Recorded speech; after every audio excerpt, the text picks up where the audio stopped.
Right. This is a little bit more laid back. Yes. This is coffee time. Yes.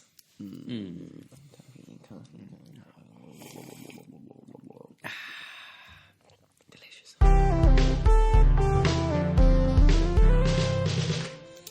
So Cool. So we Christian. Just Oh, do you start? We don't even know format. Like, I know. So the voice you're hearing now is Christian, and the other voice is Justin. You're not even good at introductions. That's going to be the intro right there. That's going to be the Yes. Yeah. Okay, so we just put live.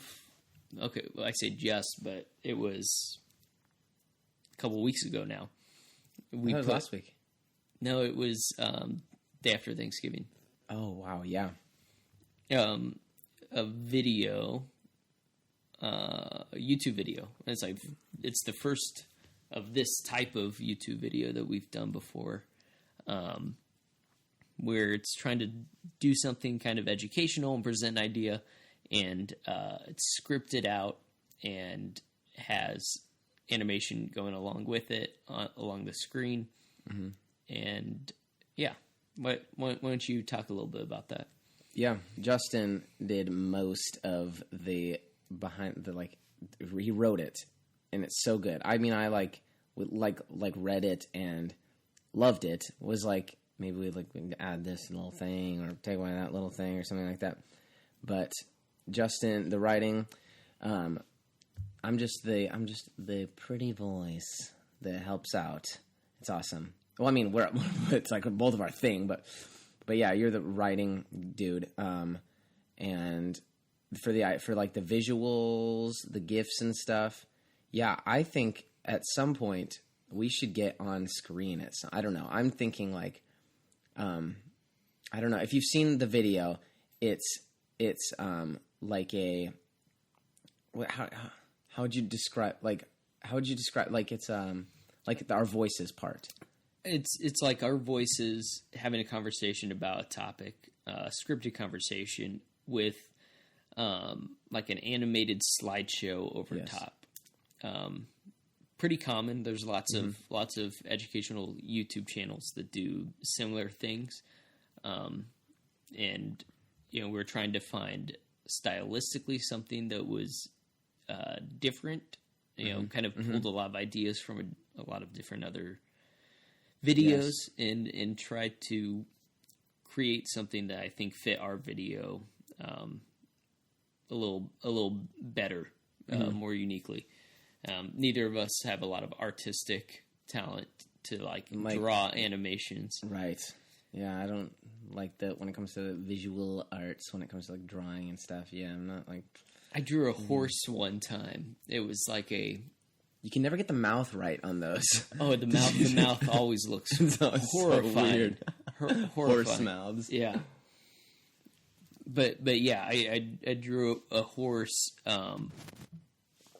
one time following like a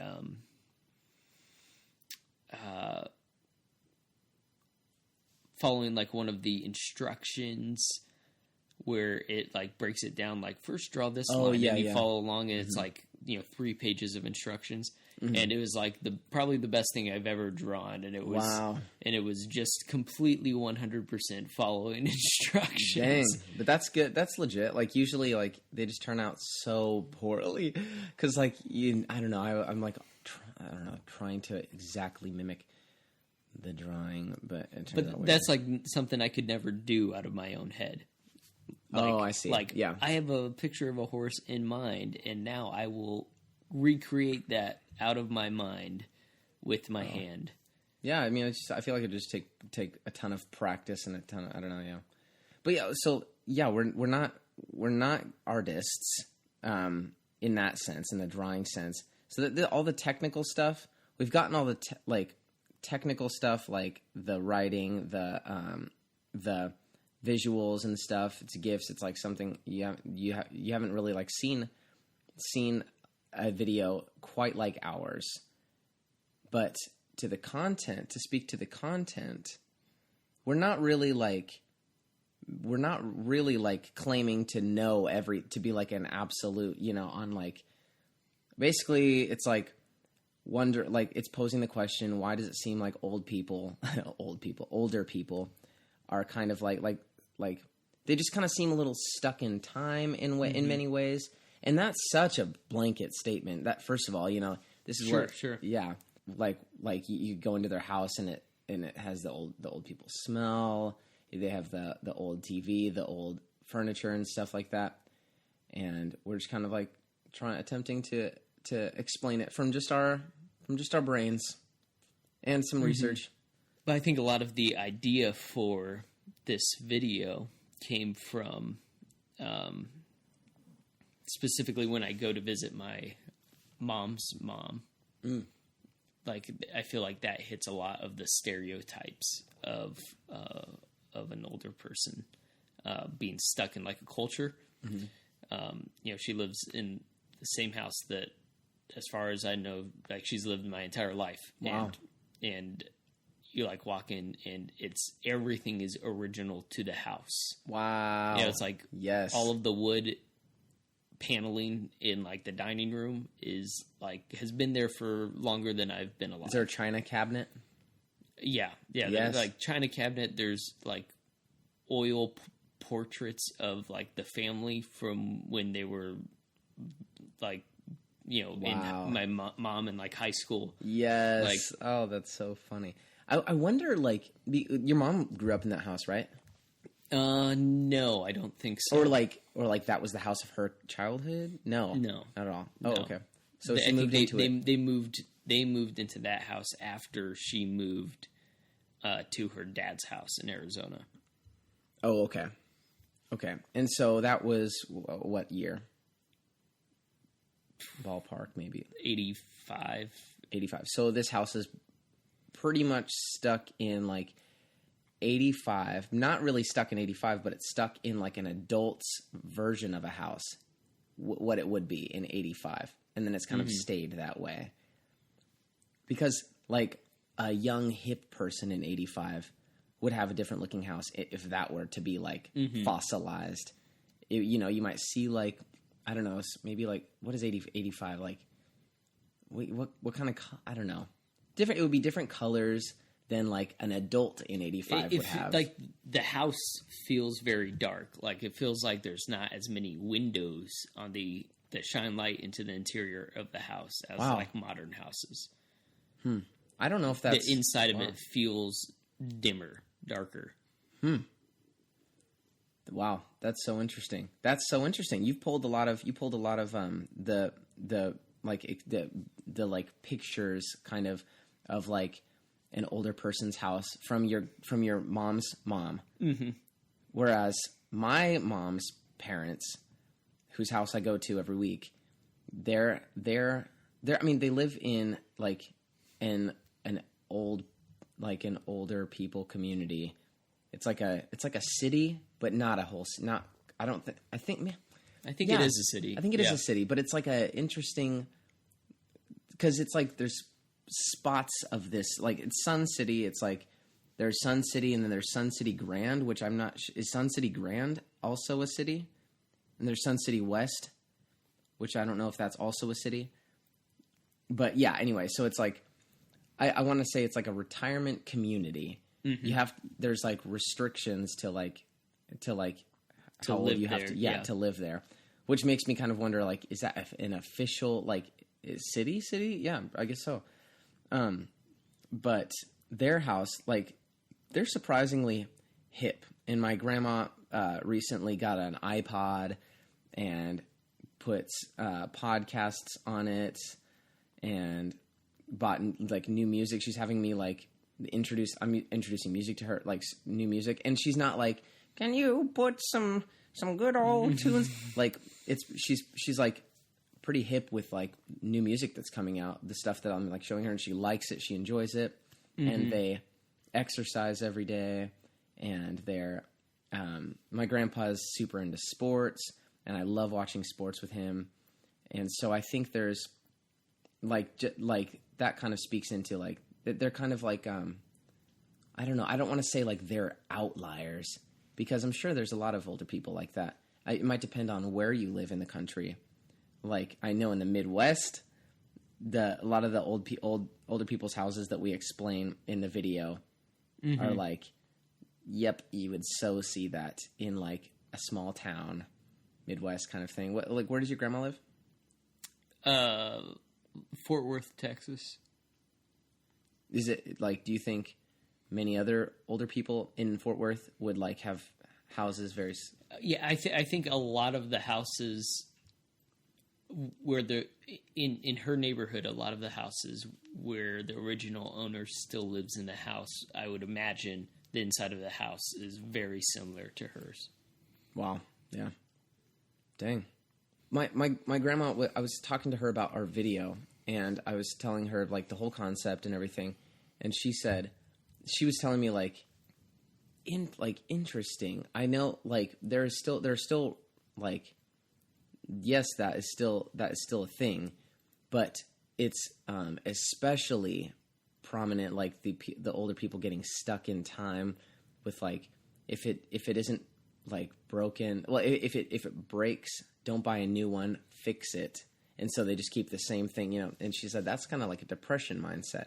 Like her parents would be so like that. That would so be a picture of like her parents, and there's remnants of that big time in the next generation because of what their parents, you know. Do you think it's kind of like a comment on like whether these children of Depression era folks kind of paved their own way and went in totally new direction versus kind of sticking to the ways that they were raised in. Do you know what I mean? Mm-hmm.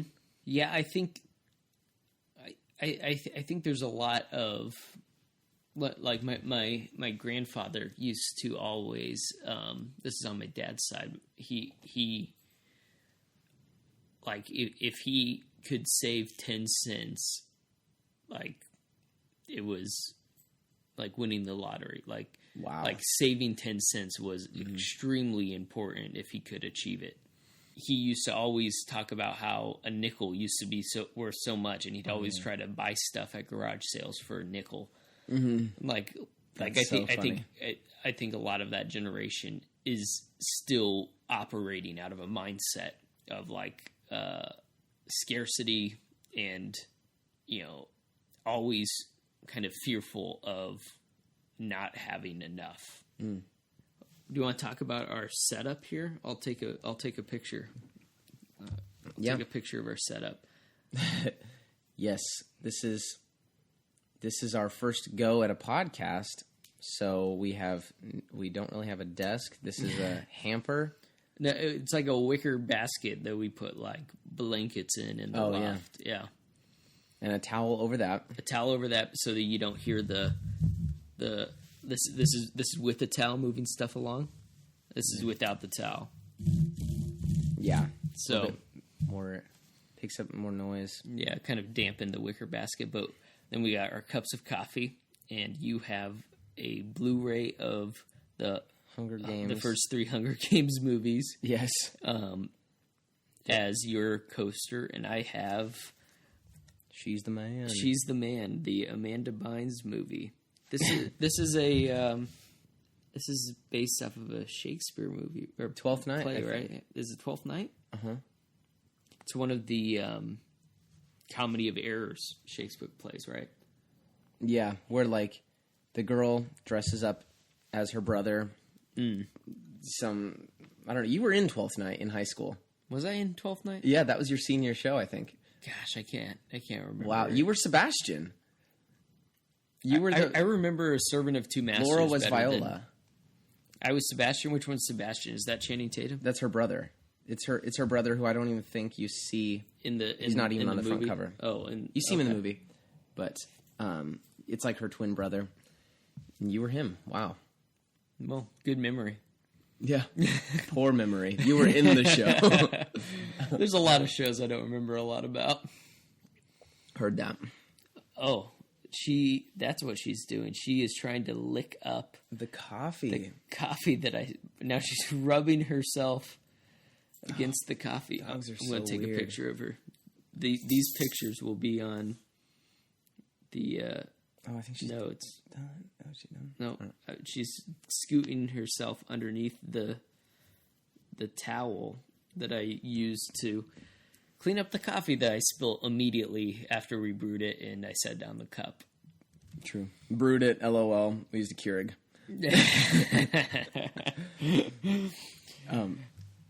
Yeah, do you want to... So we have the setup down. Mm-hmm. We have blue Yeti microphone. Yeah. More of that. And I think it's kind of broken. I know. We don't have a lot of the options for recording on channels. Some of the mic functions are broke. And we got this like high-end buzz that hopefully we can take out. Yeah. Oh, yeah. So, yeah. Interesting morning. Spilling the coffee. You locked yourself out of your aunt and uncle's house. Yeah. So their front door knob turns for you to go out, even though it's locked. Like, I don't know what front door to a house does that.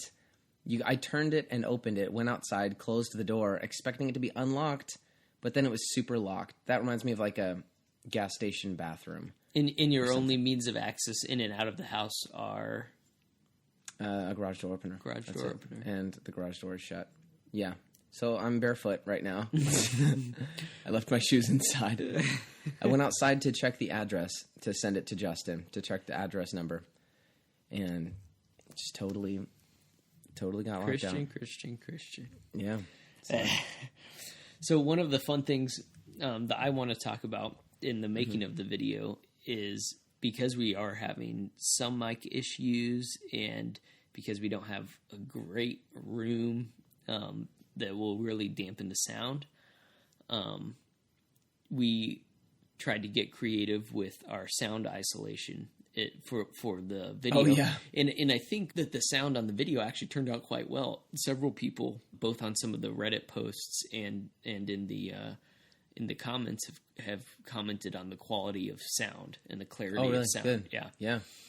And so why don't you explain what we did to isolate the sound? Oh, yeah. It's so funny. So Justin has like theater seating in his loft of his house where like there's a projector and it's kind of like 2 rows of chairs, of seats, and each row is made up of three seats, 3 like recliners that are all connected. And they share, like the middle seat shares armrests with the outer 2 seats. Yes. Yeah. So like we both sat in the front row and sat on each of the outer seats and put the microphone on the inner seat and put a like pillow fort over the microphone. Well, we took... Oh, it was a futon. We took the futon. Yes. We have a pretty nice futon that I actually really like sleeping on. It's pretty comfortable. And we took it and stood it up on end and pushed it over to create like a dome over the recording. It's like spot. one whole futon mattress. It's like this one whole thing that's like...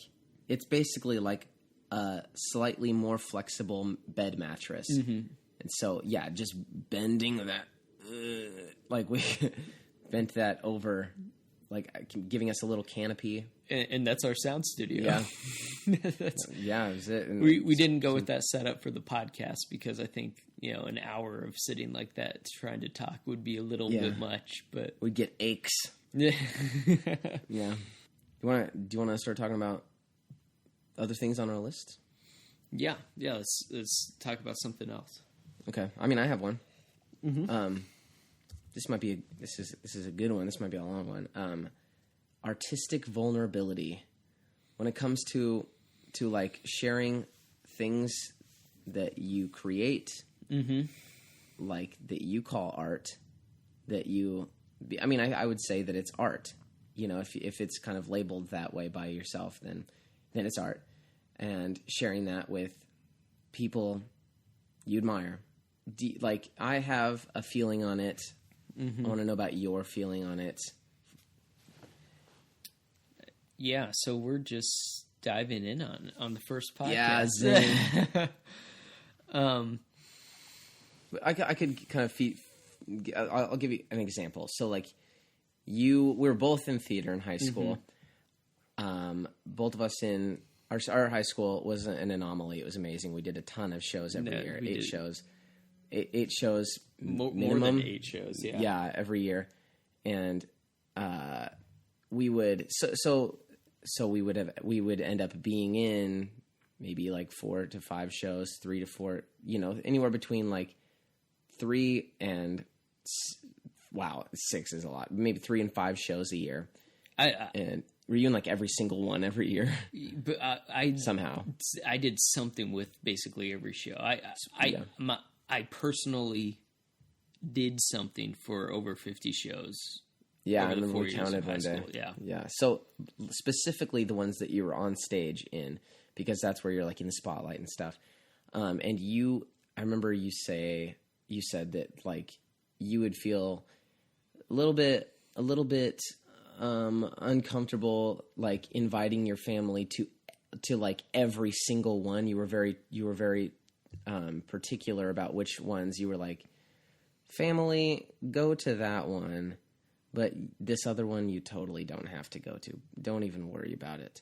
And like you're saying how it's kind of probably along the lines of like how, I mean, like, I don't know, along the lines of artistic vulnerability, how you are monitoring that or whatever. Yeah, I don't know. I think like for me, a lot of the things that I enjoyed doing,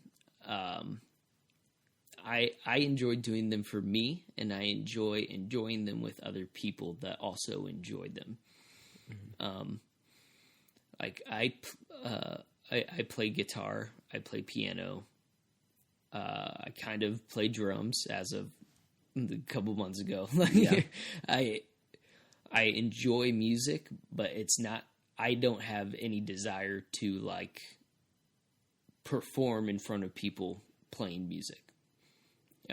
Or I have a very limited desire to perform in front of people playing music.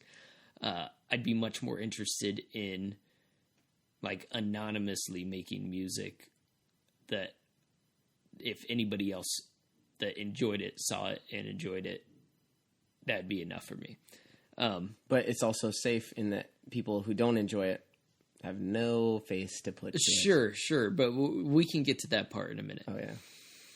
But then when it comes to like acting in high school and stuff, like it almost feels in some ways disingenuous or self-aggrandizing to like do something and expect people to come and like it just because they like you. Oh yeah. I don't want their interpretation of what I have created or done or enjoyed doing to be tainted in some way by their feelings on me. And that probably sounds really weird to a lot of people. That makes sense though. Like your family going to see a show, at the end they'll give you a hyper biased review because it's like, we love you. We loved the show. It was so good. And you're like, did you really love the show or did you love me in the show? Right. Because I think in my mind, like, I want the show to be good. I want our YouTube video to be good. If I were to make a piece of music, I want that piece of music to be good apart from me as the creator or actor or doer of the thing. And I want it to be recognized as good apart from me. Does that make sense? Oh, yeah, absolutely. Yeah. Do you think that can prevent you from trying even in the first place sometimes? I don't know. I think a lot of because there's a lot of stuff that I've done that are like just fun things. Like in high school, in like video production, we did a lot of just like fun, silly videos throughout the campus, our high school campus. But that was viewed. That was like viewed in a kind of silly light anyway. So that one you could feel probably a lot more comfortable. Yeah, and like sharing with the world. Yeah, I've never had any like reservations or even like maybe it has to do with the silly nature of it. So like in college, me and Jordan made the video of the Billy Joel Baby Grand. Baby Grand, where we made like a music video where I was Billy Joel and he was Ray Charles. Yes. And we were like doing the duet of Baby Grand. Yeah. And it was funny and it was just kind of silly and it was hilarious. Yeah, it was really fun. It was really fun to make and like I didn't have and don't have any reservations with just sharing that. And so I think, maybe you're onto something that it has to do with like the silly nature of the thing. And if it's like less silly and more serious, then I'm like less apt to share it. I don't. Or like it could be the level of refinement too, because like with the you and Sierra making videos in high school, you were very realized, very aware that this is a high school thing. Your interview, like it would be like Justin and Sierra on the street kind of thing, interviewing like randomly running up to like high school students or the security guards and being like, "What are your thoughts on the war?" It was like Billy on the street before Billy on the street. Yes. Take that, Billy Eichner. Yes.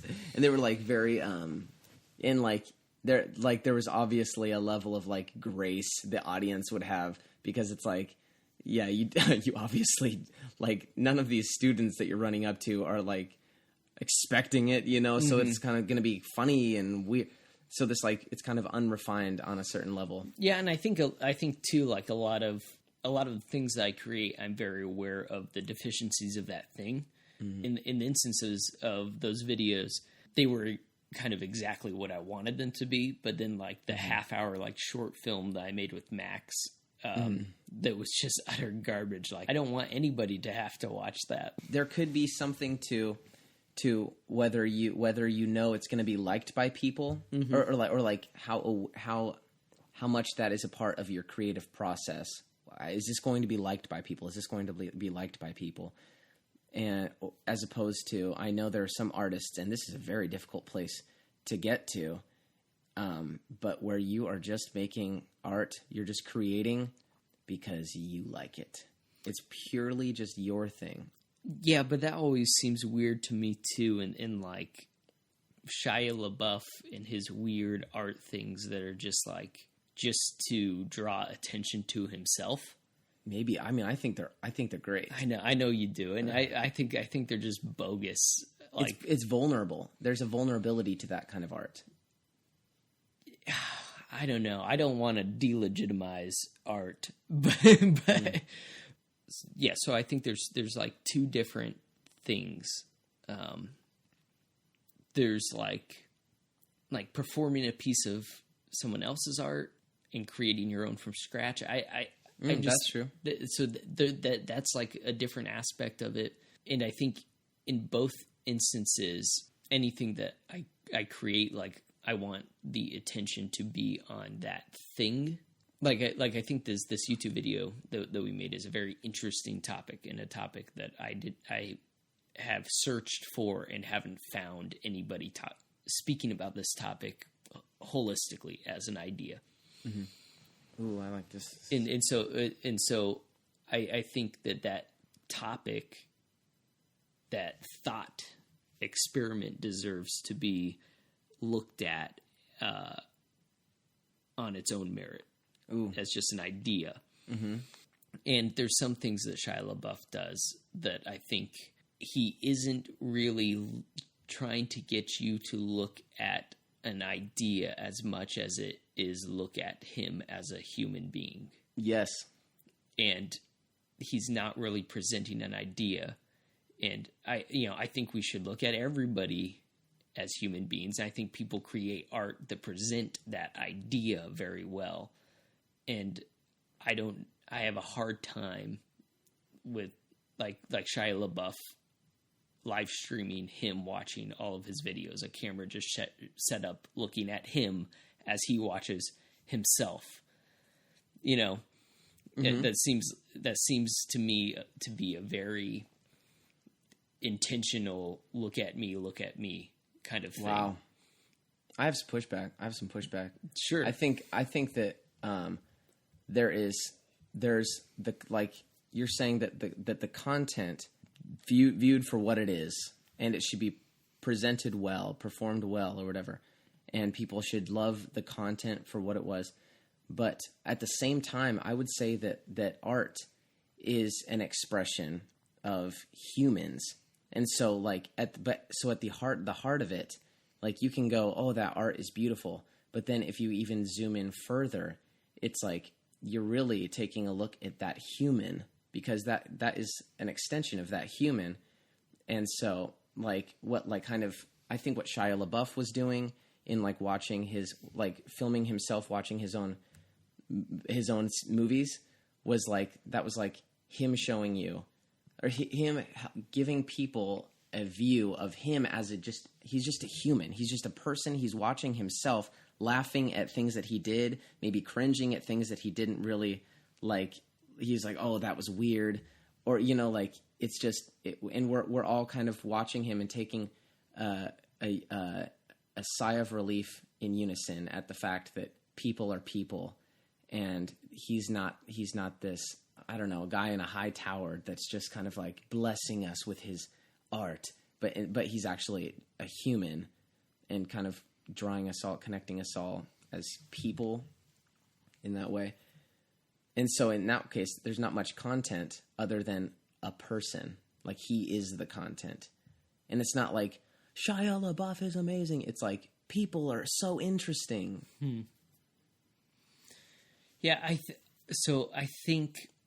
think what makes me recoil from the type of things that Shia LaBeouf does is it feels like, yes, he is the content in the same way that Kim Kardashian is the content and Kanye West is the content. Like the things that they are doing is only propelling this weird celebrity culture that we have, where we're fascinated by celebrity and reality stars, and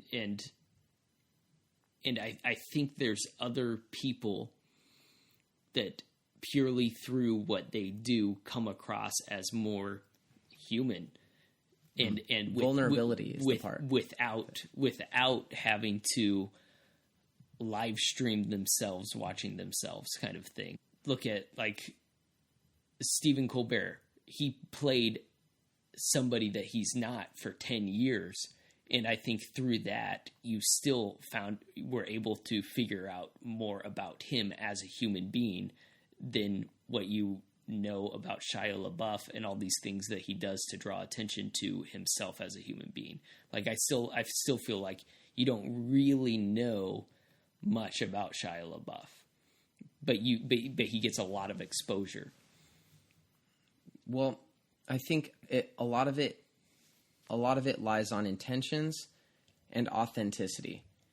So the intentions part, I am thinking about like Shia's intentions when he was making when he does all of these things. His intentions, I think, are less look at me and more look at people.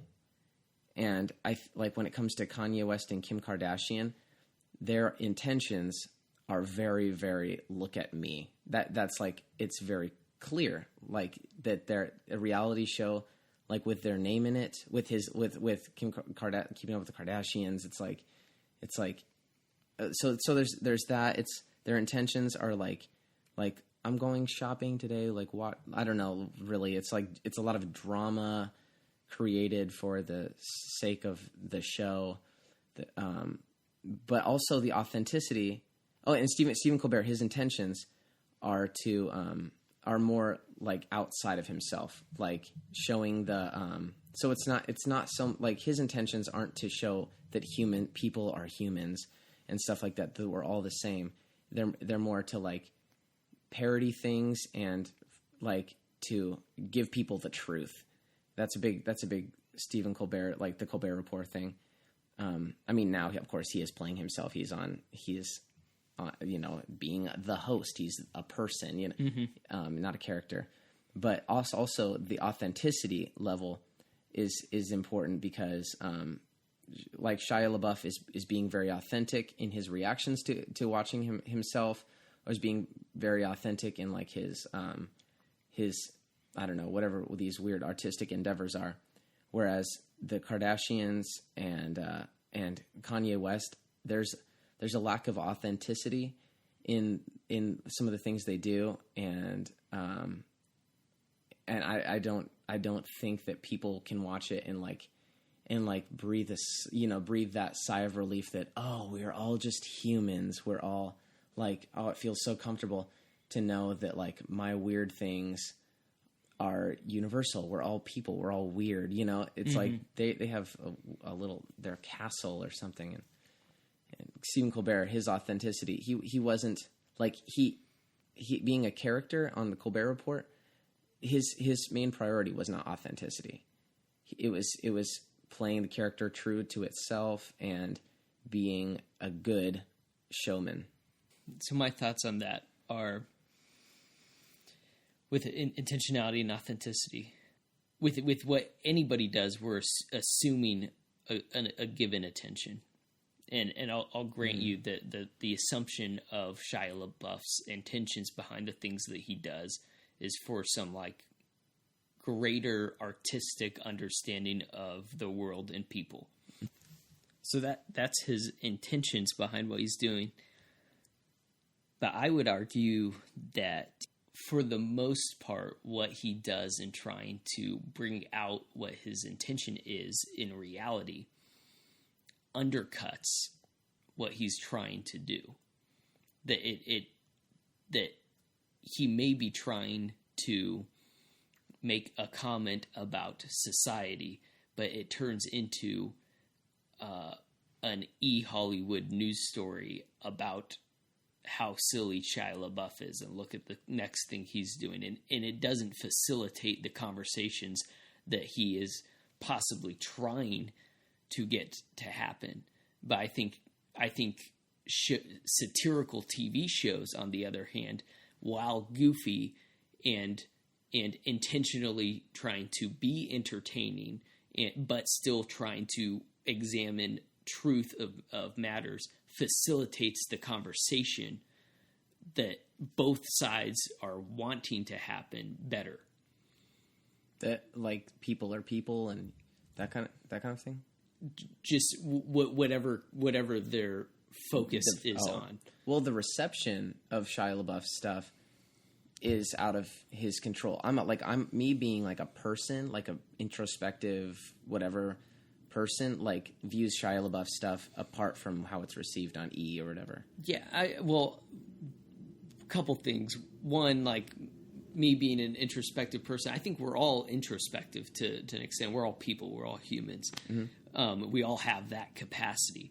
But if you were to start a business and you were saying that we are going to, our intention is to make the world's best cup, and you just make garbage cups, mm-hmm. and but you want that your intention is to make this world's best cup, regardless of what your intention was, you didn't accomplish it in the eyes of everybody else. Like what the part of the world that you wanted to change isn't being affected by what you are doing.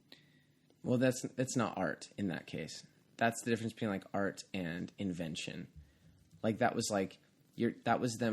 you making an attempt to create something with a function in mind. And if it's a garbage cup, like if you put your heart and soul into this thing as art, no matter how it's received, I could say you would rest assured. Well, I think like critical reception is different from achieving some sort of purpose. Like you are doing something with the purpose of something happening in mind. And if you can't attain that goal through what you're doing, you're not attempting to attain that goal in the correct way. Say that again. If you have a goal in mind of something that you want to achieve, and what you are doing doesn't bring you any closer to achieving that goal, then you aren't approaching achieving the goal in the correct way. Well, what would your goal be? That's the question. That's a big question as well, because what's the goal of Shia LaBeouf doing these avant-garde art performances? Right. Well, I can't speak into like his specific, like he could probably. But we're assuming intentionality. I would assume that it's to like show everybody that people are people, that he's like a person just like the rest of us, with but he isn't a and person stuff. just like the rest of us. I think that's what undercuts it. Is how so? He is a celebrity, and anything that he does that is this like sort of like self-aggrandizing, like completely different from what anybody else could possibly do, because we can't afford to rent out a room for 30 days where people can come in and interact with us one-on-one. That is such a different human experience that it's completely isolating him from people and trying to show that he's just like people. I think he's using his celebrity as a platform to like because he has a bit louder of a voice, like socially, to like, give us the chance to see him as a regular human. Because if there was just a regular human doing these things, we'd be like, duh. But he has this platform where people are like watching him and going, wow, a celebrity like is stripping himself of that title. And that's doing the opposite of being celebritous. I don't know. I think he's pushing against the celebrity. But he doesn't in all aspects. Like it feels disingenuous, because he'll get kicked out of like a bar where he's causing a complete mess, and as he's being thrown out of the bar, he's yelling, "Don't you know who I am? I'm Shia LaBeouf." And then he's like, "But we're all human. I'm actually a human." So he's wanting like the benefits of being a celebrity, but then also wanting to completely negate all the bad stuff that comes with being a celebrity. So he wants both sides of the coin, where the real human experience is your situation has, generally, everybody's situation has tremendous benefit and tremendous difficulties. Everybody, that is the human struggle, is I have these things in my life that I like, I have these things in my life that I don't like, and I have to find out how to live life balancing both things. I think, like the Stephen Colbert GQ article, I don't think you've read it. I keep saying how much I absolutely love it. I'll link to it in the description. He talks about like his father dying when he was young. He's the youngest of like 12 children.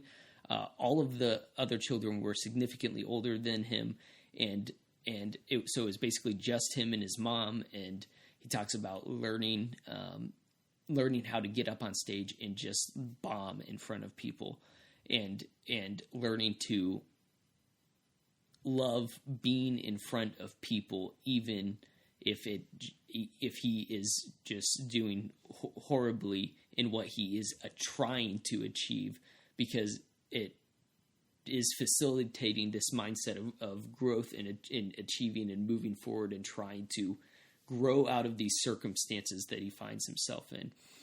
And I think, his intentions seem a little bit different, because his intentions aren't to like, it's not to show himself as a human. Well, and that's the thing. We can't one-to-one everybody's intentions across the board. Nobody's intentions are going to ever be the same.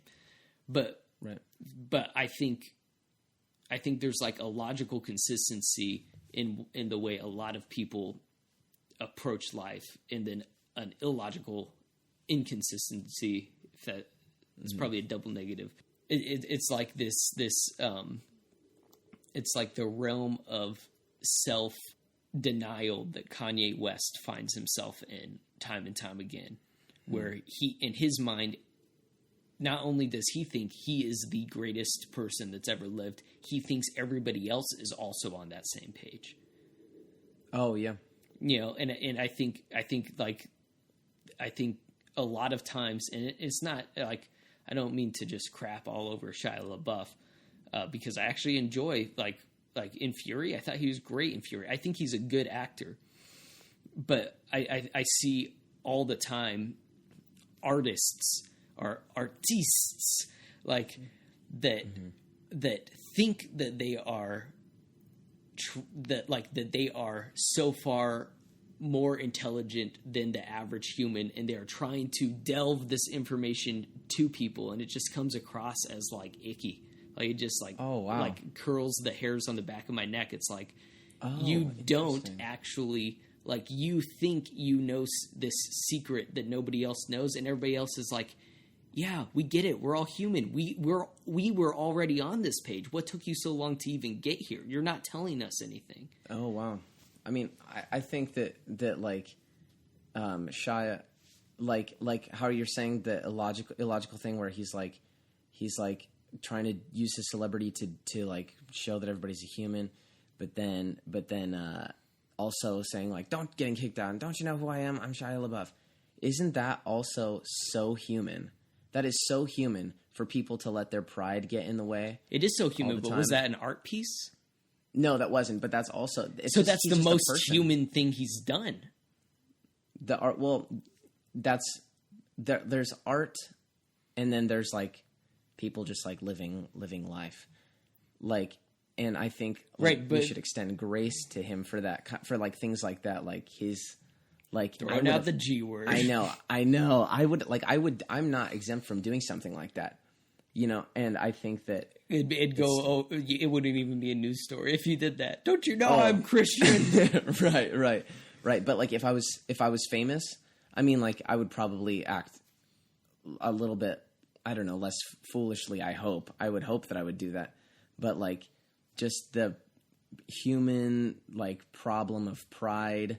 That like when you kind of do something like that, I don't know, like I think it's important to separate the two, like him being obnoxious, getting kicked out of a bar, and him because like he's doing this art showing like we're all humans. Even looking at that, he's going like I know I've done that. I like hopefully he knows that he's a broken human. I hope that is because otherwise all of this art showing humans for humans would be very, very shallow, because that's part of the human experience, being broken and being like being weird and obnoxious or whatever, at times. But I just don't think he's like putting up this. I mean, yes, there was that weird thing, but I don't think he's kind of living in this denial that he's not a human like the rest of us. I don't think he is actively pursuing living in denial, but I think a lot of celebrity live in a denial that they're not even aware of. Like they're so far removed from actual. It's just like politicians, like so far removed from the way that actual people live their life that when they're then trying to comment on it, it just falls flat, because it's like you don't really know who we are, Mr. and Mrs. Politician. Don't you think we're all kind of like that in some way? We're all trying to venture outside of that. We all have things that we're like we're not even aware that we're not even aware of this. Sure, this or absolutely. That. So I think like a celebrity isn't exempt from that. Like they have a lot. Like one of those things that they're not even aware that they're not even aware of is their celebrity status being totally normal. I mean, they should just try their hardest to like get out of that, but that's a very, very noble endeavor, and like apart from art and yeah, I think the thing that ends up rubbing me the wrong way, the part that I take issue is not that they have an inability to fully see their circumstances comparatively with the rest of the world, because none of us have that ability or capability or have the mental bandwidth to be able to do that. I don't know. It comes off as like I am immensely qualified to speak into this area of life, in this way that I'm speaking into this, not as me speaking just to people, but like, look at me and through me, you will understand humans. I don't know. It's like such a specific thing. I think it takes a creative person to be able to paint a picture of humanity in that way. Cause like I'm a pretty realized person, but I don't know if I would be able to like do a piece or anything like that to like kind of point toward the bigness of humanity. Whereas like Shia LaBeouf, I mean, he's famous for a reason. Like he's good at things like that. And he's famous for being an actor. Yeah. And a creator. Like he's creative. He's a creative human. I think everybody's creative. Like it's like generations, and that can be a different topic for another. I think we build walls incorrectly around people and groups and individuals, and saying this person is this person's that. I think we're all creative. I think we're all very creative. I think we all have different talents. I think we're all differently talented. More talented. But to be like, oh well, he's creative, and that's what qualifies him to do this. We're all creative. Any of us could watch Shia LaBeouf movies and record ourselves. And it is unique. I think it is interesting to watch Shia LaBeouf watch himself. But I don't think it achieves the goals that he thinks that he's setting out to achieve, unless it is to bring attention to himself as like, wow, how cool and unique is this that Shia LaBeouf is live streaming himself, watching himself on all of his movies. Like, yeah, that is pretty unique and interesting. Well, creative, I know we're all creative, but there are some people, like poets, who can say things in such a way that make you go, wow, oh my gosh, it makes you go, like a gut check to like of humanity. And so like, I really don't think that I may have said one or two of those things in my life, but I haven't made like a hobby of like saying things, like speaking about the human experience in such a way that changes lives. And that is that's very like huge assumption to say about Shia LaBeouf, but he's just kind of saying things. That's kind of like poetry in a way. He's saying something about the human experience that other people couldn't do, I think. But why couldn't other people do that apart from him being a celebrity? That's part of it. It's the celebrity status, and it's a very like it's an interesting glimpse at humanity that only he could do at that, you know, in that way. I don't think it's about humanity. I think it's an interesting glimpse of him. It is an interesting glimpse of him. I'm choosing to take it, like I'm choosing to receive it as a participant in the art, as a beautiful glimpse at humanity. Is that the end of that? Does that make it topic? Subjective? Because yeah, well, yes. I think it is subjective, and like I know a guy that I went to college with that self-published a book of poetry, and it was amazingly terrible. Oh, terrible! Oh, yes. That's so funny. And you have to tell me who that is after this. Okay. And there was an expectation from him that what he was writing was like Kanye level brilliant, right? Like in his mind, it was the same type of self-denial. Oh yeah, kind of like a lot of American Idol auditions. Yes, well, I don't know. I think the vast majority of bad auditions on there are purposefully, intentionally terrible. I want to be on TV. Oh yeah, but some people are like, but I am good. Yeah, I think it's the people that are like in between amazingly terrible and amazingly good that are the people that are in denial. I think the people that are amazingly terrible know they're amazingly terrible. Yeah, like the pants on the ground guy. Like, he's not going to get on them. Yeah. You're not even singing a song. What are you... Yeah, exactly. Are you just improvising? I don't... Yeah, exactly. But, like, the expectation of like I am creating this, and this is the most in-depth poetry you've ever read. Like, look at this. Like the poems that we remember fondly. I'm trying to think of, like, you know, Edgar Allan Poe. Like, he is writing from his demons, and is and is his inability to escape them. I don't know. I just think, like, there isn't an expectation built into what they're creating, and I feel like a lot of what, not just Shia LaBeouf, but a lot of, like, performance art that's avant-garde in general. And yes, dangerous generalization. Sound effect cue. Dangerous. Like, that's our new dangerous generalization. Oh yes, that's gonna happen a lot. Every time we have a dangerous generalization, it's going to make that sound effect. I don't know what it is yet, but you, listener, do know what it is. And so dangerous realization... all 20 of you. Dangerous generalization. Yeah, all 20 of you. Maybe. Like, all avant-garde performance art almost has this inbuilt expectation of, look how artistic this is. Like, come and look, world. This is so artistic. Can't you see how artistic and creative I am? I am doing this amazing artistic thing that none of you are able to do because you are not as artistic as I. And I feel like it just comes with this pre-built in, like dude, just keep your head down, be humble.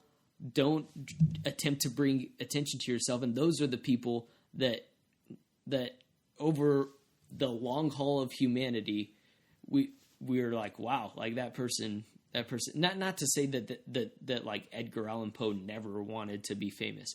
I'm sure he realized, I'm a phenomenal poet. I don't think performance artists necessarily want to be famous. I don't know of any that are. We can come back to that, but like not that they don't. But okay, we can go into it right now. Okay, there is a desired outcome. There's a desired outcome in doing something, and I think the desired outcome of performance art is being recognized as creative and brilliant and artistic. And I think that is their desired outcome. And if that is all your desired outcome is, you get it. There you go. That's all you get. Sometimes their desired outcome is their desire is to express. And it can be responded to however. That I think that is the truly, like, realized art. When it's just like it's only intentions, the only goal is for the artist to express themselves. And then the audience, being a participant in that art, can receive it however. An artist who's, like, making it just to be famous, like, just to be, for it to be loved, is, like, another thing. But I think, like, it's all for self-expression. Like, that's one that I think every human desires some sort of self-expression and some sort of reciprocation. But, like, this, like, desire in seeking for, like, this public self-expression with, like, no, like, recognition of merit. I don't understand. Like there's no, like, I'm going to do this intentionally not well. I'm sure they want it to be appreciated.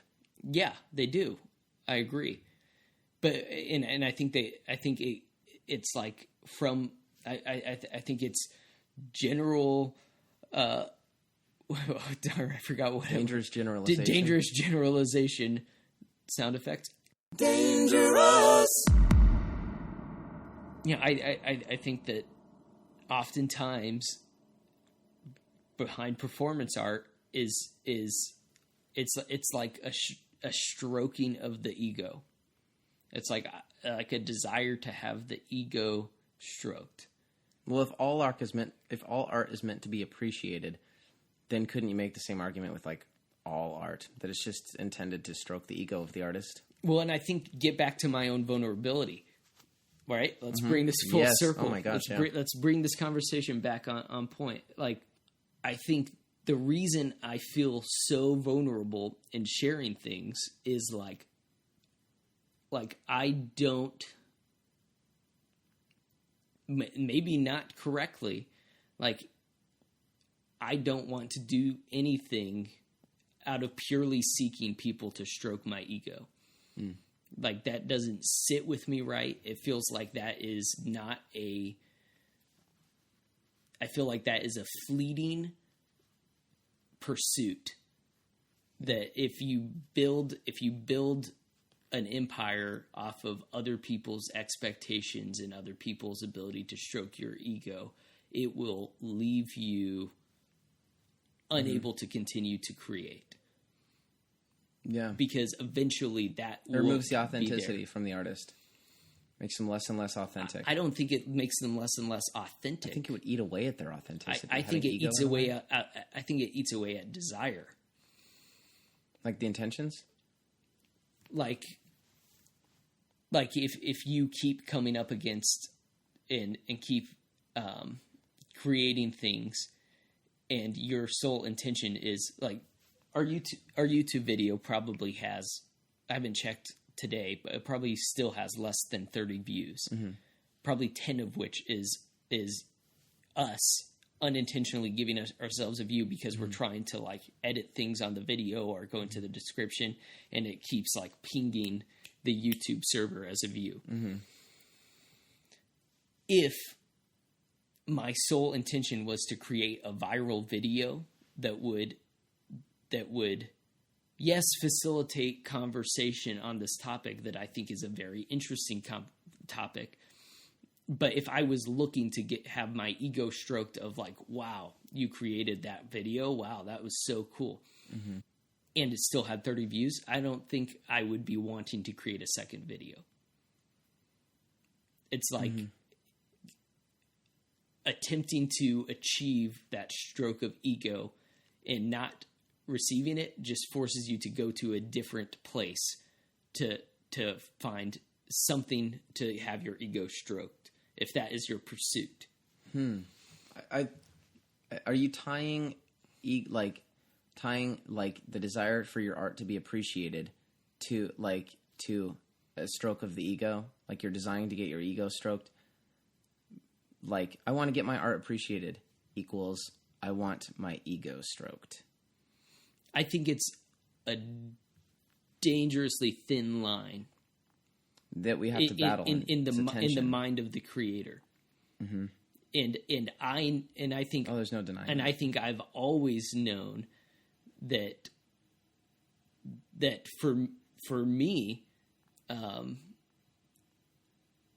like, I would never even bringing this to like Facebook. Like, I am unbelievably inactive on Facebook because I feel like so many of the things that people post on Facebook are people seeking attention and seeking people to affirm them and seeking people to agree with them and seeking people to stroke their ego. And I think that a lot of performance art being sympathized is the same way. Yeah. Or validated. Those aren't necessarily strokes of ego. I think they're all falling under the same category that of people wanting to be loved. Maybe I don't desire to be loved, but I think it comes down to like an unhealthy pursuit of that as the end goal of like, this is my belief on this topic that I'm probably unwell informed in, so I'm going to post about that idea on Facebook to instantly create polarity between all of the people that know me as either completely agreeing with this amazingly polarizing statement that I said or immediately disagreeing with it. And that will instantly validate my position, whether they agree or disagree with it.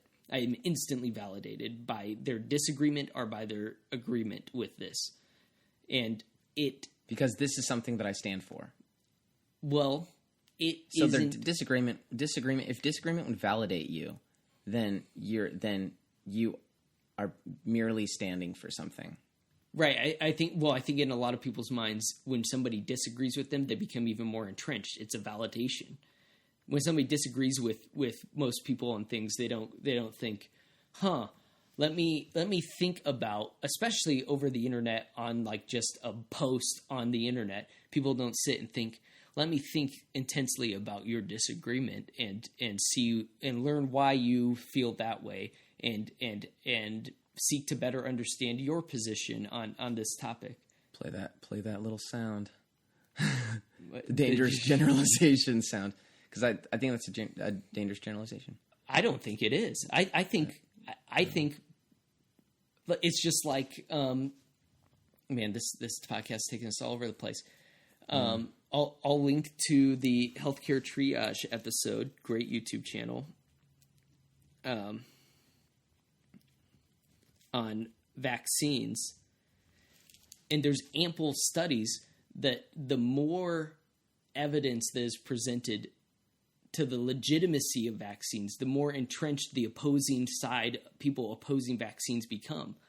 It doesn't matter that more and more evidence and information. People will end up changing their minds? No, all of the evidence points to the more evidence contrary to their position is presented to them, the more entrenched in their position they become. How will anybody ever? How will anybody's lives ever be changed? Yeah. I mean, it is so possible. That's why I'm saying that's a generalization, because people do switch sides and stuff. And they do, but I think that like things like that vaccination study, things like people saying things on Facebook that don't need to be said publicly for everyone who knows them to hear, these like attempts at these quick validations. And I see this in a lot of performance art. It's like these quick validations. Because if you disagree with performance art, instantly it's like, okay, well, they just don't get it. Like, that person just doesn't get it. You know, like, there's like... Maybe, or they just experience it a different way. Or they say they experience it a different way. Saying, so like, that is instantly validating the art and kind of undercutting the other person's opinion. It's like anything anybody does and says is art is automatically art because it's the person doing its opinion. Like, I just pooped on a wall. It's art. I say it's art. So it is art. Oh, the question of what art is. Yeah, that's for another podcast. That's for another podcast. We could go for so long. But somebody coming along and saying, no, that's just poop on a wall. It's like, well, that's your interpretation of it. Instantly validates the artist's position and instantly undercuts the other person's ability to understand art. I think it does, because it's not an interpretation. The person's not interpreting at all. He's saying that isn't art. That's his interpretation. I think exactly. I think we can disagree on that. I don't think it is. He's not interpreting the art. He's saying that's just poop on a wall. He's invalidating. And then what if that's the point? For somebody to say, like, there will be people. This is the dangerous line that we walk. Right? Somebody will say, "Oh, that's just poop on a wall," and it's like the artist could be like, "Exactly, right? Like, right? It is right." But then why is the artist pooping on the wall? I think it comes back. That's a stupid piece of art, obviously. But whoa, maybe that's just your interpretation. Yeah, but I think this so is funny. I think this is hitting back to my exact points. Is it's all this instant seeking of validation. It's these instant seeking behaviors. We want validation and we want it now. We don't want to have discussions. We don't want to work quietly and longly over a lifetime to achieve one thing. We want instant results, instant recognition, instant validation. Well, I think about the art thing, like it all goes back to your intentions and the authenticity of it. I feel like something's off one way or the other with the poop on a wall thing, and also with a kid putting up a video on YouTube of him going, "So I'm sitting in my room and I'm just sitting here." Upload. It's like, why? Why did you upload that video? And it's like, That's your interpretation. but like literally, So is that not art? No, I'm saying it all goes back to that kid's intentions and their authenticity. That I think I think those are at the heart. I literally just made that up, came up with that in my own brain, and it just seems to make sense to me. So it's not like I came up with the pooping on the wall too. We're fine. I know, but I mean intentions and authenticity. But it just like the kid's intentions of that. Is it purely to just like get views and be famous? And also, like, is that authentic? Like, does that kid literally just sit around his room going like, "I'm sitting in my room"? In which case, wow, whether anybody gets it or not, whether anybody views that as art or not, like that's an expression of that kid's life. Like, I don't know. I think we've blurred lines between art and entertainment, and I don't think they are mutually the same thing. Like exclusively the same thing. Oh, I don't think entertainment has to be art, and I don't think art has to be entertaining. But I think a lot of things that I think a lot of performance pieces are highly entertaining, but I think they like fail as art. A lot of art, a lot of entertainment, or a lot of art fails as art. A lot of like performances. Like performance art pieces, performance installations fail as art. That's like I love street art. I love like the Banksy movie, and there's some things that Banksy does where it's like, wow, that is fascinating. But then just like tagging a bunch of tags throughout the city, that's more about recognition than it is about the art. But it all goes back to his intentions also. Like his intent, there are a lot of them are protests. Like that dangerous generalization. A lot of them are protests, right? Right? When a lot of his art is protest. It's like, like a lot of Banksy's art you could argue is protest, but I think like when Banksy goes to Chicago and puts a bunch of painted rats all over the place, what's that protesting? How's that protesting? It's not necessarily. Is it protesting? Is it protesting if nobody is if it's unknown what you're protesting against? How's it protesting? It's not achieving anything. Well, you're also you got to take into account like the people viewing it. If there's like, I'm thinking like if there's like some, everybody's like. If somebody's going into this art experience, kind of like if they're going to a comedy show or whatever, and they're a person that doesn't really find anything very funny, or they're a person that's just kind of like, like they're not really into comedy or whatever, and they go to a comedy show, and the whole time they don't laugh or anything, and then they're just like, yeah, I didn't really care anything about that. It's like, well, that doesn't take away from it being a comedy show. It's still a comedy show, and you just are so a person seeing like all these rats on the wall and just goes, "Ugh, what is that? I don't care." It's like, well, they're obviously not volunteering to participate in the art. Participating in the art involves like interpreting it, like going, and taking like a. I'm going to take my jacket off. Yeah, it's okay. And it's like flexing your creative muscle, and like going like if I were to see all these rats on the floor of a Banksy thing in New York, I'd be like, wow, he's saying New York is like kind of dirty. I don't know, like New York's like people care less about the rats on the ground than the work that they just need to do, or something like that. So I think we fall into this trap as a society of so I'm going to say this and then I'm going to explain what I mean behind it. But I think we fall into this trap in society of thinking everything has meaning behind it. And in English class we are taught to like examine this book and what do they mean behind this book, and at some point we are analyzing things that aren't there, that the author it was never in the author's mind that these things be that. Yeah, I heard that. And I think with like the vast majority of street art, like it is something fun and cool that the artist, I'll call him an artist, is doing. And this is why I'll call him an artist. But I think it's in a second. But I think it's something that's fun and cool for the person that is doing it to do.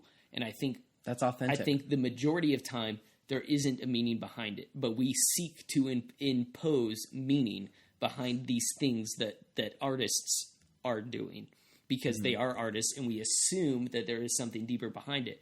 But I think that a lot of times there is an art behind things that are entertaining.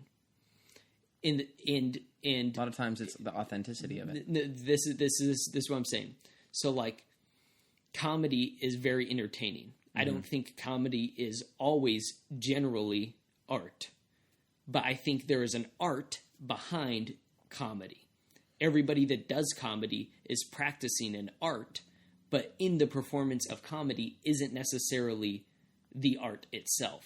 The art is the stuff happening behind the scenes. So tough. In sports, inside every sport is a game.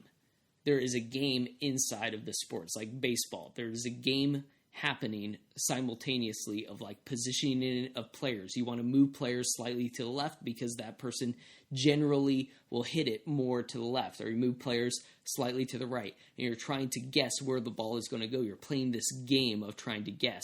When you've got 4 downs, you run the first down because you want it. You're playing this game. You're playing, in football. The end goal of the sport is these fantastic feats of athleticism, but within every down, it's like this little chess match. Is this game of how am I positioning the guys on the field? How am I? What am I doing to present this subterfuge to confuse the person that I'm playing against, so that they see me lined up this way, but I'm trying to fake them out, or maybe I'm actually doing what I'm lining up to do, making them think that I'm going to fake them out. Right. And so I want to run on first down, and then I'll set up in the same formation to run on second down, but then I do a play action. I fake the handoff, is this like the art? And go to throw it. And that's the game within the sport that is happening all the time simultaneously. I think that's like the art behind the entertainment. There are some things that are like you could say are not necessarily entertaining and just art, but I think a lot of entertaining things have art behind them. But the end result is entertaining, and we impose meaning on that entertainment that isn't there. So people tagging things, they had to create that's art. They had to think it through. They had to find this identity that they wanted to. I don't think meaning makes it art. Like me, I don't think like imposing this meaning stuff on it. Like, but then we're saying anything that is entertaining is art. Anything is art. What I'm saying is some things are meant to. No, I mean like meaning isn't like inherent. I never said that. Art. That's what I just think. I'm saying we impose meaning on things that are entertaining that aren't there in an attempt to draw artistic understanding out of it. To like make it art? Just like somebody tagging the side of something with a stencil of a rat, like Banksy. Mm-hmm. Like they had to think through and select what they wanted and how they wanted it to look, and they had to create that. The technicalities stencil. Of the art. But they aren't necessarily trying to do anything when they spray that on the side of the building. That could be purely for their entertainment. But we look at that and then try to impose some sort of artistic meaning on, like, what are they trying to say? What was his intention in doing this? All along? To just entertain himself? We can never know anybody's intentions. You gotta ask him or something. I mean, like, but like, what would his? But then if we're trying to seek out the person's intentions behind it, then we're saying that there is a valid understanding and interpretation of this art singularly, and it is the artist's intentions. And I don't think that's the argument that you're trying to make. Because you keep saying, well, it's their interpretation of it. So is it everybody's interpretation, or is it the artist's intentions? I don't know. I don't know where I don't know where. Like I think late night talk shows, Jimmy Fallon is immensely entertaining. And I think there is an art behind a lot of what he does in writing, in performance art. Like, he has an understanding artistically, but it is for the sole purpose of being entertaining and seeking artistic meaning and understanding behind that, and trying to interpret the things that he's doing in a late night talk show as if it was trying to convey meaning, is completely missing the entire point, that it was just supposed to be entertaining. Like SNL or something, like a skit. There's like the writing is I don't know. I'm thinking like the writing is art. Like there's something to like creatively making people laugh. There's something like, I think I would call that art. I don't think it's like, I wouldn't separate it from entertainment. What's the like big question? What is art? It's more narrow than that by now. Well, let me try to bring this back into the original conversation, I guess, and we can kind of move towards a closing thought for the podcast. But like, I think Shia LaBeouf is very artistic. I don't think everything he's doing is purely to seek artistic meaning.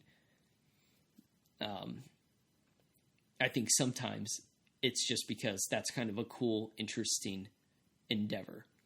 And I think we get lost into trying to seek meaning that was never necessarily there. And yeah, I would say art being a reflection of life would you could literally see any reflection of life and safely call it art. You know, and people could, but I don't think the point it would be is to like fight it. You know what I mean? Like, you know, like when art becomes a like, yeah, right, that's not art kind of thing, then it's just like, okay. You know, I don't think it's like art. I think this might be bold, but art, I would say, is meant to be peaceful. I don't know. I would say. And so if it ever becomes not that, then, I mean, I think it just can't become not that. So like if it ever becomes like weird and like, I don't know. But you're invalidating in a lot of ways, like art that wouldn't be portraying peaceful motifs. Right. Oh, the experience of art, I think would be, because you don't see peace in art all the time. That's not like the thing, but like the experience. So you should experience peace after. No, the act of art, like the act, like for the artist.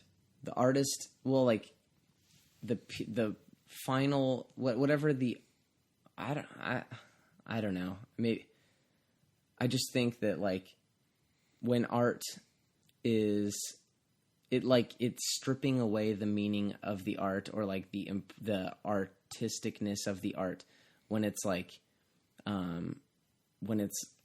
debated on whether or not that's art. I don't know if I followed that last statement. I know.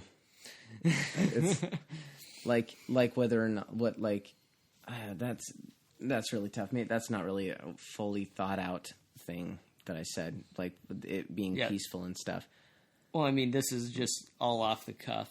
Yeah. So I'm sure, you know, if 5 days from now we might feel completely different from the things that we're just making up off the top of our head. Right. Nothing's set in stone. I do think that Shia LaBeouf's stuff does gives me a grasp, like supplements humanity or something like that. Well, talk more about that. I think I'm dominating the conversation. So, because it does in.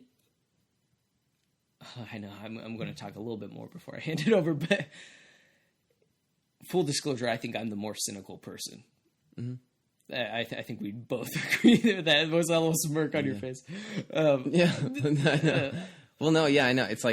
I'm like, art is I'm an ENFP, so ENFP right now. INTJ, Myers-Briggs, but I'm just and we can talk about that in another podcast. But I do think personality profiles does the same sort of walling in as like generations, and like I think I don't think it's as like prescriptive and descriptive of individuals as it is like a general guideline of how you might be based off of this information. Right. It's just scarily accurate a lot of times. Yeah, but I think it is in the okay. No, let's talk about this. Let's talk about this another time. Let's talk about this another time. Yeah. But oh shoot, you want to talk? I was like, I think. I'm the more cynical. I'm the more cynical person between us two, and I think that because of that, I look at what Shia LaBeouf is doing, and my first instinct is that the biggest benefit that he's seeking and receiving out of what he is doing is first and foremost recognition and affirmation of what he's doing. Like I think it all falls into that, and I think that's part of what goes into my own vulnerabilities with art is like the things that I that I create, because I am cynical. I want to like so distance myself from this idea of me doing this solely for recognition and affirmation. Like I want to be so fully engaged and not proud, but I want to feel the satisfaction of what I created. Of creation, like your offspring. I want to feel that and be set in that in myself, absent of outside affirmation. And so when I see things like that, where it in Shia LaBeouf may be wired in a way to where I won't say what I want to say, but you can probably infer it. But I think Shia LaBeouf, he could be wired in a way where that isn't the case for him, and he wouldn't have to try to distance himself from that because he doesn't feel that way. Does that make sense? Like finding satisfaction in what you have done because you've done it. Like I want to distance myself from purely seeking affirmation of others on what I've created, because I want to be okay first with what I've created. And maybe he's not wired in a way that like I am, where that isn't even an issue. It's a non-issue for him. Is it wiring? I don't know. I don't want to talk anymore. Okay. So why don't you tell me? Yes. Oh my gosh. I have responses. Not even just responses. Nothing to prompt my conversation. I want you to have the floor for a few minutes. Oh my gosh, for just sure. When you see Shia LaBeouf do something like that, yes. What is your first impressions? Your first thoughts? Talk about that. So like, Shia LaBeouf went. Wow, we got on Shia LaBeouf It's awesome. This is the Shia LaBeouf episode. Like, we don't even, like, our knowledge of Shia LaBeouf is movies, what we've seen in the media, what we've seen on Reddit. Yeah, full disclosure, I don't think we've ever talked in depth about Shia LaBeouf. Right, this is not our somehow thing. Shia LaBeouf became the soapbox, Yes. the lens through which we are viewing art. Yeah, it's amazing. Art. Like, that makes... That in a way that makes it art. Don't call this art. Don't call this art. No, that makes it what he's doing art. You know what I mean? Like because we're it's like, oh yeah, art wins again or something. Okay, but yeah, I think that Shia LaBeouf's wow, I just want to, like, I don't know. I just feel like a wave of energy. Yeah. Like, Shia LaBeouf's his you're saying, like, how he's seeking this doesn't have to necessarily be a response, but like how he's, like, seeking affirmation and stuff like that. There's something about humans that just requires love. We need love, and we want love, and we need it, but, like, he is just another person that wants love, and if that is coming through like his art or like his attempts at art or whatever, because he wants love, I don't think there's anything more human than that. So there's the seeking love, seeking acceptance, seeking affirmation, seeking validation to what, like, Shia LaBeouf is doing, and I don't think there's anything wrong with that. I think it's awesome and a further glimpse at humans as humans. And I think that if you were to separate the person from the art, from the content, kind of like what you're saying you want to do if you were, like, a musician or something like that, like, you're fascinated with the idea, kind of like we were watching Sia perform on SNL, and you were like, there's something so interesting about anonymity in art, and it was kind of appealing to you. Like, if I were to create art, I would entertain the idea of making it anonymous, because I just want the art to be appreciated for what it is. However, I think there is something there would be something missing. I would assert that there would be something missing if you separate the human from the art, because if art is supposed to be a reflection of life, not just like life going on that the artist has observed, but also, like, it has to be. It literally can't be. It cannot be separated from an expression of the artist's life. So if to try to like separate the human from, like, to separate the artist from the art would kind of leave an element to the art that is like a missing link. You're kind of like, oh, but I do wonder, like, what is that? What place is this coming from? To just kind of, like, deepen the artistic experience for you, like, that's not always the case, because I've seen a ton of art pieces and I have no idea who the artist was, and I just, if I even go so far as to, like, entertain who the artist might be, I would literally just be making inferences, because I don't know the artist or anything like that. But, like, so, I mean, a lot of art is anonymous, and I don't know. But I do think there is just, you know, and you still appreciate it as art, but I think there is something that happens when the person is separated from the art that I don't know if it's noble, if it's necessarily noble, because art can be appreciated apart from who the person is, even if the artist is not anonymous. But I think there's also a vulnerability to being not anonymous, whatever the other thing is, to being recognized. To being like, this is what I have created, and yes, I am sharing this with you. Yeah.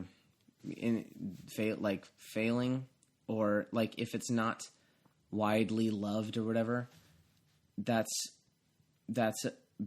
beautiful, because that makes the artist even more human, because we all fail. And I don't know, anybody who loves a person strictly based off of their art, you know, and not because that person is a human, like that's not even a complete love. If I were to just love somebody based off of the things that they've done. Good morning. You look like you just woke up. I did. We're recording a podcast. We're trying to. Do you want to be in it? Sure. Come over here closer to the... I ask you that when you figure out Christmas presents before I go to work. Nice. What time are you going to be home? Ranging Scoot from, a little closer. Ranging from 8 to... Wait, no, more like 7:30 to like 9. 7:30 to like 9. It just depends. An hour and a half of work. Oh, you'll be getting back. When you'll be getting back. Because we can buy Christmas presents online when you get home. Okay, that works. Cool. Do you want to say your name? Katie. Oh, Nice. Katie. It's Justin's sister. She was just taking a nap. Thanks, Kate. Kate? What? Okay. Maybe we're too entrenched. Maybe this is perfect timing. This is serendipity. Yeah. Kate, I do have more to say about that, but yeah. Sure. I mean, we've burned through like an hour and a half on this topic, right? I know. Yeah.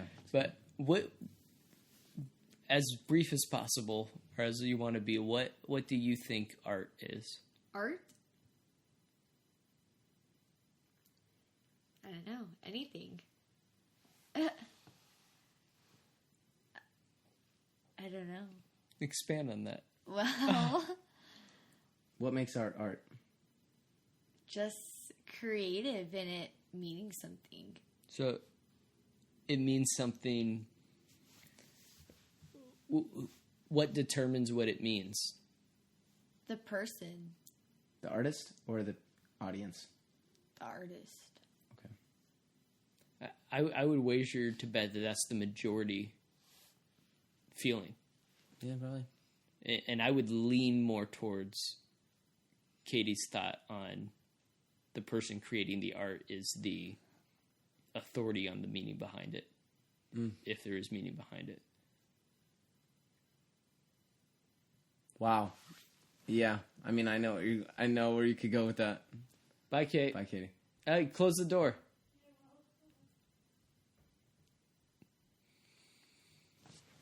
Hold on a sec. Welcome to Justin's Corner. Katie, did you say you're coming back? Okay, Justin's Corner is short-lived. Wow. I know where you could go with that, saying that the artist is the ultimate authority on what of the meaning of the art. Well, and that's what you were saying, And I love it. a lot based off of intentionality and authenticity. And I think you. I really though, and this is along the same lines of that. It's totally congruent with what you're saying. How the artist is the ultimate authority on the meaning behind the art. That is so true. That is so true. Like the audience is a participant in the meaning. They will say things. It may be like totally far off from what the author was intending, or some of it may be close. Some of it may be like spot on. The artist is like, yeah, that's pretty much what I was saying. And then we can even add to, whatever. And the artist is like, cool, wow, I didn't even think about that when I was creating that, but wow, that bravo for coming up with that or whatever. And that's just because the artist is human, and other people being human can team up with the artist and further make the art in more art. I think in a lot of ways that's where like the basis of copyright law comes in, is the copyright protects the artist from other people's interpretations of their art. Oh yeah, especially if it were like could be defaming, or even inherently different, taking something and making it inherently different. Making it mean something so far from the but author's intent. it's not protected against parody law, right? And transformative art. So I mean, the protection only extends so far. Extends in a way that protects people from creating something basically the same that would detract from the original thing. I think back to a little bit ago before Q came in. All right, So, sum up your just your 100%. Ideas, and then we'll figure out how to end this. Yeah, absolutely. Congruent with the thought, the artist is the ultimate authority, whatever, on like what the art means. If the artist is purely like loved or appreciated, I'm talking about like that longing for validation and affirmation and love that we all have. If the artist seeks to get that only from their art, from their works, / if people are only giving them love and acceptance and stuff based purely off of the things they've created, their art, I think it's an unrealized experience. Totally. Because if the point is for the artist to feel loved, then the people should love them just because they are a human just like them. And that we all want love, and we all need love. Yeah. So I think, yeah. Everybody looking for love. Yeah, absolutely. Everybody need that love. Yes, for sure. Yeah. No, I think, as always, the most fun and most intense discussions are ones that the disagreement is superficially dissimilar. Mm-hmm. Oh yeah. Like we are arguing right. about the superficial aspects, but the deepest aspects of like the validity of art as an institution, right.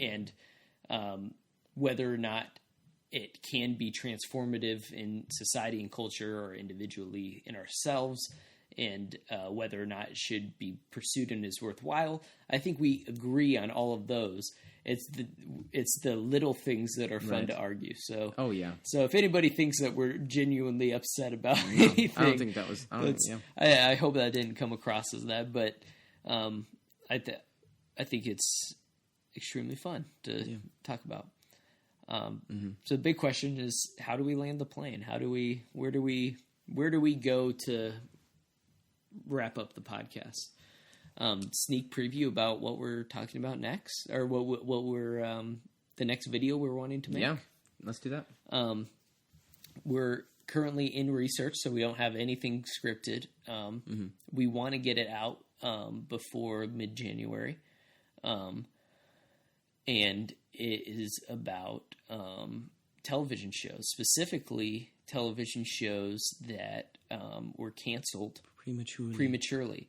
And the way that we view those shows that were canceled prematurely, because it seems like there's a trend with good TV shows that are canceled prematurely become legendary TV shows. Yeah. And it's not to take away from the fact that show was good in the first place, but that they then achieve a status that they may have never gotten if they had not been canceled. Yeah. Yeah, I think a lot of the reason for a show. Oh, this could be saved for the video, but I'm going to say a little bit. That ties into our conversation. Spoilers. Nobody steal this and make a video. Yeah, a lot of what could make a video that was not critically acclaimed, making it have to end, or making a show, TV show series or whatever that was not critically acclaimed, that had to like take it off air. What makes it lasting is the artists, the director, the creators, intentions in creating it, and their authenticity. Because you see tons of shows that are canceled after like a season or whatever on like ABC Family and this and that, just like the shows that are just like LOL, that's garbage. You're literally making that. Your intentions for making that were to make money, were to relate to this certain demographic, and the authenticity was barely there. Those are not real people that we're watching. The intentions were not genuine. I don't know. So, but then the ones that do make it, that are huge after being canceled, people noticed that authenticity and that the intentions were good. And it was purely to make something awesome and beautiful and just for the sake of it. So it lasts after that. Yeah. So hopefully that will be out by mid-January and in time for the Netflix. No, not Netflix. I think it's on Fox. The miniseries reboot of X-Files. Oh wow, yeah. Although that's a show that I'd argue went on for a long time. It ran its run. Yes, it's a show that ran its run. It wasn't canceled prematurely, but it is a show that is remembered in legendary status. Yeah, and perhaps rightly so. It's a very good TV show. I need to watch more X-Files. Yeah, it's a very good TV show. Yeah, and I think that's it. Yep. Anything you want to say to as a call out on the way out? Yeah, remember that. No, something we can use always. A call out that we can use. A phrase. Do you have a catchphrase that we can co-opt for the podcast? I don't know. Throwing you on the spot. Yeah, wow. That's so interesting. Rick has his wubba lubba dub dub. Wubba lub dub dub. Wubba lubba dub dub. In podcast. Yeah. Yeah, I don't know. I think that might be it. I think we go wubba lub dub dub in podcast, and then we just end it. And then every podcast from now on, we did steal another catchphrase, another popular catchphrase. I love that. Yes.